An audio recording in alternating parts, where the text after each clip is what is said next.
Today we're talking ad budgets and how you can understand what is achievable and realistic based on what you are investing into your ads each and every month. That's going to be the conversation. Let's get into it.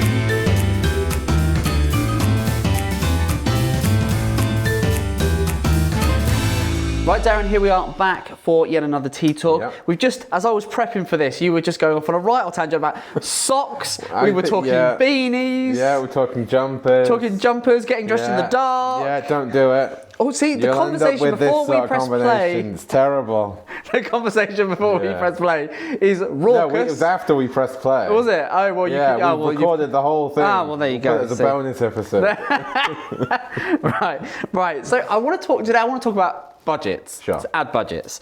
More so Google, but this definitely applies for other platforms as well. Okay. We want to talk budgets, and again, because most of our clients are, have relatively, small, sort of modest budgets. Mm-hmm. A decent proportion of our clients have budgets on an average month. They might be spending 3, 4, 5, 10, 20 grand a month, sure. Right? That sort of level, 25, 30 grand. We're not working with massive We're not working with corporate where they just go, there's £1 million this month. Yeah. Like, we're not working with those. No. Most of our businesses are spending a few £1,000s a month on their ads, and then they have obviously Evergreen's fees in terms of to manage that and so on. Now, one of the conversations we have, I have it, the team have it regularly with clients, is how we can maximize the returns in terms of, right, well, I'm investing X and I want to get Y out of it.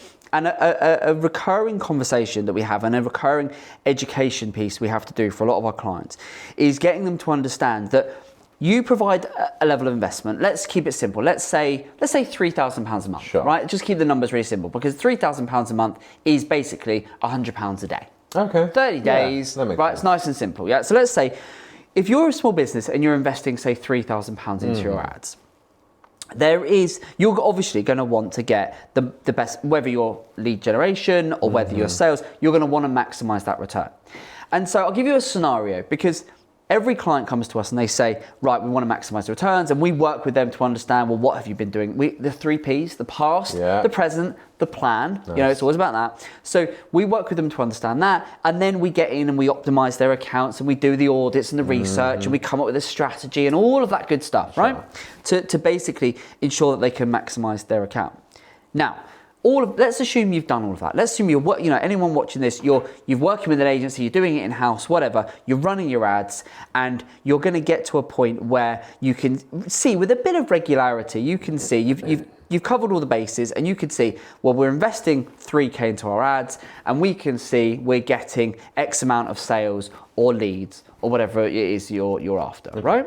Now, when an account starts to do that with a level of consistency that you can see, well, we've consistently been spending £3,000 a month, and we've pretty consistently been seeing that is delivering us this amount of revenue or this amount of leads, right? You start to get a little bit of consistency. And what you're getting to in terms of your account maturity at that point is you're getting to a bit of a plateau.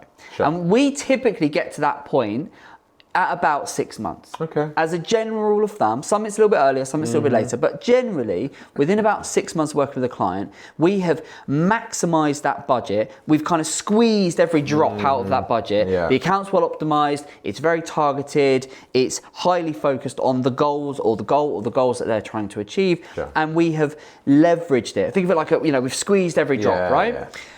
That typically will happen after a few months. Okay. And so the account will start to plateau. Now, what we see clients will do is they will then, and we'll be talking to them and we'll be hand holding them through, and we'll be saying to them, well, okay, we can see that your budget is consistently delivering, X amount by way of return.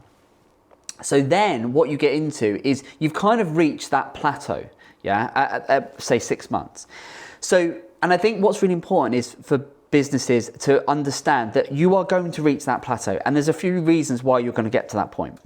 Because Google Ads, any kind of ad, it's an online auction, right? So the wide outside of your business, the auction is going to dictate the price. It's going to dictate the cost per click. Mm-hmm. It's going to dictate whether you're running search ads or shopping ads. It's an online auction. So your competitors, how competitive it is that you're trying to bid for, is going to dictate the cost per click.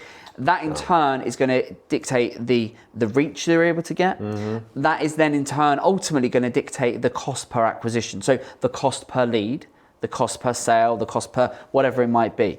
And you will see after a few months, if you've done things right, that you will get to a point where you hit basically a glass ceiling. And you go, my budget cannot stretch any further. It's going to max out. And we've got clients right now where I can give you lots of examples. We've got one client where we can now see, because the account has matured and we've covered the basics and we've got it, and it's well optimized and it's ticking, it's humming along. But the market dictates that the cost is such that means that this particular client is investing consistently a good 10k into their ads. So about £10,000 a month is going to their ads every single month. But the market dictates that we know how many leads that will buy, because ultimately this becomes, we can see the cost per acquisition. So we go for £10,000, we know we can, within a few, it would vary slightly, but we can see that is going to deliver us X amount of leads. Sure, there's a fair amount of consistency. You get pretty consistent, and it's important in terms of when you're thinking about the life cycle of your Google Ads, whether whoever's doing it, to understand that you will reach that glass ceiling. If you're doing things well, you will hit a point where you go, right, we've hit that, we can't, to push on, what do we need to do next? And do you think that's something that a lot of people don't realise? Yeah. Because I think, and that's the point, I think a lot of businesses just think you can continually optimize, or the other option is you get to a point and you go, well, we're only getting 50 leads a month. We've been getting 50 leads a month for the last 2 years. Clearly our agency are no longer working, or clearly the person doing our marketing doesn't care anymore. And actually, no, it's not that it's just that you've reached your glass ceiling in terms of what you are putting in is the market is dictating, and that's the most you can get out. Yes. Right? Sounds to me like this is a very clear example of you've got to spend money to make money. Yeah, well, that's one avenue you can go down. Okay. So, understanding that and understanding that you will get there in terms of whether it takes you 3 months, 6 months, a year, longer, you will get to that point. And then it doesn't mean that suddenly your marketing is not working or your ads are not working. It just means the market has said that's the most you can get for what you're putting in. Yeah, so it's important to understand that.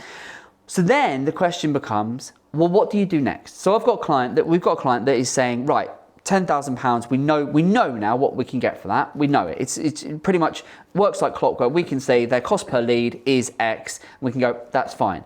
So then the conundrum becomes, okay, so what do we do now? What do we do now? Yeah. So you then have some options. I've written them down. So the obvious one, as you've just alluded to, well, you increase your spend. Yeah. If you can see, well, for the last 3-6 months, consistently, I can see that my cost per lead, my cost per sale, cost per acquisition is X. And for me as a business, that works. If I can put £1 in and get £3, £4, £5, £10 back out, that works for me. I'll put more pounds in, get more pounds back out. So that's the obvious one. But that conversation becomes much easier when you've explain to your client or your manager, or whoever it is that you're reporting to when it comes to this stuff, what we've just discussed for the last 5 minutes. Once they've understood that, it's not that, well, the ads are basically have reached their sort of glass ceiling. Then if we need to grow the business, we need to put more in to get more out. And so long as those numbers are working in terms of the margin allows, great. If it doesn't, then we come on to the other things. So the first one, the obvious one, is increasing the spend. The next one is basically you've got to further refine and focus in your campaigns. So it might be that you've got to reduce, a lot of ours are service-based businesses operating within a local, or product-based businesses operating within a set radius, so geographic. So it might be you say our cost per lead or our cost per sale is X from a county level radius or a 30 mile, 50 mile, 100 mile radius. We need to rein that in to become even more tightly focused on our target area. To basically cast a reduced net. And would that make the bid price come down? Well, not necessarily, but what it's going to do is it's going to concentrate your targeting, which is all of this will be an experiment. See, if we reduce our targeting, we further concentrate down our targeting, does that mean we can get more bang for our buck? We can get more leads, we can get more sales, because the concentration is going to be tighter. Now, it might not work, but these are things you do next. Beyond I can see a consistency of leads coming in for what I'm getting from my current budget, the way my campaigns are currently set up. Right, if I increase my budget, what does that do? If I reduce my targeting, what does that do? Experimentation. It's experimentation. If you're e-commerce, it might be at an account level, I'm advertising all of these categories of products, and that's fine. But actually, I need to improve my return. I need to get up from a 3-to-1 return to a 4-to-1 or a 5-to-1. And therefore, what you might say is, let me break those products, those categories down, and look very specifically and say, well, actually, if I just concentrate more on this specific category or that specific category, or get rid of the worst performing. Again, it's an experimentation to further refine, and hopefully the refining, the experimentation will lead to an increased overall Specify return. to identify. Oh, hello. You love your little acronyms, don't you? Little things. Before we go any further, if you're enjoying today's Tea Talk, you'll love our Grow with Evergreen podcast. Specifically created for home, garden, and lifestyle brands, it's a podcast dedicated to discussing paid media and marketing. Every episode, we're joined by a brand that wants to grow online. We delve into their business, dissect what they're doing, and define a digital growth strategy they can take and deploy into their business. And best of all, you get to listen or watch along, then take those learnings into your own business. Make sure you check it out on YouTube, Spotify, and Apple Podcasts. But for now, let's get back to today's Tea Talk. So so reducing or refining is one avenue. And so when I think of the clients that we've done, that's what we've done, is we've said, well, look, at an account level, we can see your budget is delivering you X amount of return, or this number of leads, or this number of sales. And they go, well, the client says, well, it's okay, but I need to be better, or I want more. And we say, well, increase the budget. I don't want to do that, or I can't afford to, or the budget doesn't allow me to do that because the margin's not there. Okay, we need to refine the targeting, change the products, go down to the core, go down to the best performing products, or whatever it might be. So refining or reducing to become a little bit more concentrated is another way to go. Yeah, that's option 2. Nice. The third option is you can accept that you need to maintain, or basically just tick along. Okay. So some businesses, when you actually then have this conversation, they come and go, well, actually, based on from a paid perspective, the number of leads I'm actually getting, do you know what? If we can consistently do that all year round, that works for my business, and I'm going to double down on other areas, because even though we do paid media for a living, it's and creative, of course. What we don't advocate is for any brand to be solely reliant on that. The backbone. Again, we say, look, if you're not doing email marketing, go and double down on email marketing. You're not doing anything on your socials, get all over your socials. You're not doing anything with your SEO. Okay, talk to us and we'll guide you through what and how you need to do that. Yeah. So sometimes you can actually go, well, if I can keep, printing money, if I can keep putting £1 in and getting £5 back out from an ad perspective, I don't want to spend more budget on ads. What I'd rather do when I think of the long term of my business is double down on this area and bolster, because I can see as a business growing, I've got an over-reliance on this channel and I need to dial that down. Yeah. And that is a conversation proactively we'll have, and we'll say, actually, your budget would be good. I would spend some budget. Go and recruit another person in-house to double down on your content marketing. And I think that's one of the most important things, is that even though, as you say, we are selling paid media, we don't advocate that it's just the only thing that people should be doing. It's absolutely because not the only. There are other ways of doing it. Yeah, so many. Specifically 3 other ways. Yeah, well, you can buy traffic. That's all your ads. You can earn traffic. You can own. You've got the traffic that you own, which by own we mean direct, repeat, returning. You've got the traffic that you nurture. That's your email and your social media, and that's those people you're building know, like, and trust. And then you've got the traffic that you earn through SEO for organic visibility. Those 4 pillars are the backbone of digital marketing. It's evergreen sort of IP. It's a very simple framework. It's like doing a SWOT analysis for your business. But what it enables you to do is see, okay, where are we strong? Where are we weak? Where are the opportunities and the threats for our business when it comes to our digital presence? And what do we need to double down on? What do we need to, what are we doing well? What are we not doing well? Perfect. So that is a very Link simple below. concept. There you go. Exactly. Go and check it out. But that's a very simple concept that is very, very powerful. And so sometimes that is the scenario. You go, actually, we're happy with the returns. I've got some clients where they go, I'm loving this. We've optimized the account to a point where we go, this is like printing money. Great. They are quite happy. I've got clients where we've got a client that will do about 15 to 20k a month, pretty consistently. It varies slightly throughout the year, and sometimes some months they'll go slightly. In the peak, they'll go to 25, 30, but most year round, it's an average is about 20,000 pounds a month, and they are happy with that. They will get a smashing return on that. Yeah. That means overall, as their overall business will hit their targets, and they're loving life, and so they don't want to spend more because they're like, well, just as long as it maintains. Yeah. Happy days. Beautiful, and that works. But if you are wanting to grow and you're like, I want to kick on, you need to understand where your glass ceiling is, meet it, consistently meet it, then recognize it and then go, right, I either need to spend more, I need to reduce and refine to get a higher concentration in whatever way works for your business, or I need to accept that I need to maintain and tick along and actually just go, okay, that's fine, I'm going to focus, I'm happy with the return I'm getting for paid, I'm going to focus on the other pillars. Sure. Or the fourth and final element is to basically look at just incremental marginal gains, which is, so marginal gains is, there's always refinements to be done with a campaign. As an account matures, whether it's Google, Meta, whatever, there's always learnings, there's always takeaways, there's always new search terms to analyze, there's always new data to review, there's always changes. There's a massive change that's just happened in Performance Max very recently. Huge. Performance Max has just had a massive change in the last couple of weeks, huge. I'm not going to go into but there's been a massive change in that landscape. So things are constantly evolving, which means there's always going to be the opportunity to make marginal gains. But when you get to that point, whether you're doing it in-house or for an agency, and this is something I've had to sort of educate some of our clients on in the past, is saying, look, over the last 6 months, we've been able to make wholesale gains and improvements on your data. Now, each month, I've gone, your data's shown you were here, now you're here, now you're here, and we've been able to show that, and the client's loving life because they're just going, like, this is amazing.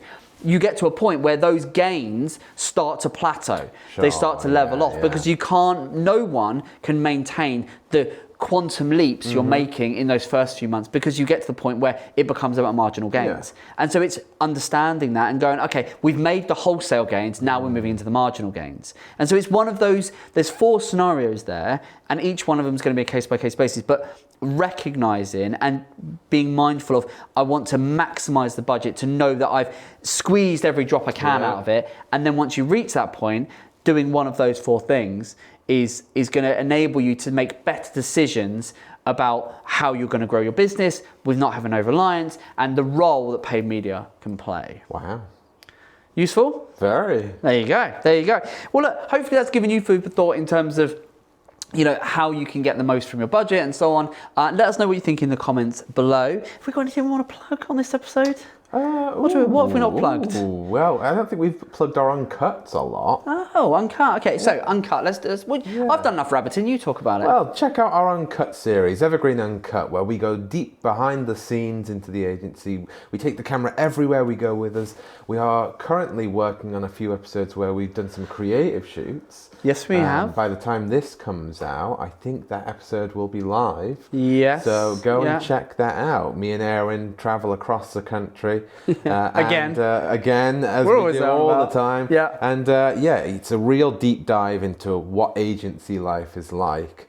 And if you want to see what that's like, it's a perfect. It's good. And one of the episodes coming up is also the behind the scenes of the expo that we've done. So again, that'll be out by the time this comes out, I should think. But that was, so we did a 2-day expo, and we bring you behind the scenes on that. And then before that, we did the behind the scenes on Brighton. Yeah. So he's always got the camera on, so I'm forever on the camera. If we weren't using all of them, I'd probably have one here now. One day we're going to do one of these, and I'm just going to spy a camera over your shoulder, and it'll be like, the Uncut of the T.E A Talks, blimey. We should do that. We should be filming a pod at the same time as doing a T.E A Talk about the pod with behind the scenes of the Uncut, filming that as well. Yeah. How many cameras could we layer on top? Anyway. Camera section. We digress. Right. Thank you so much for joining us. We will see you on the next one. Take care. Bye.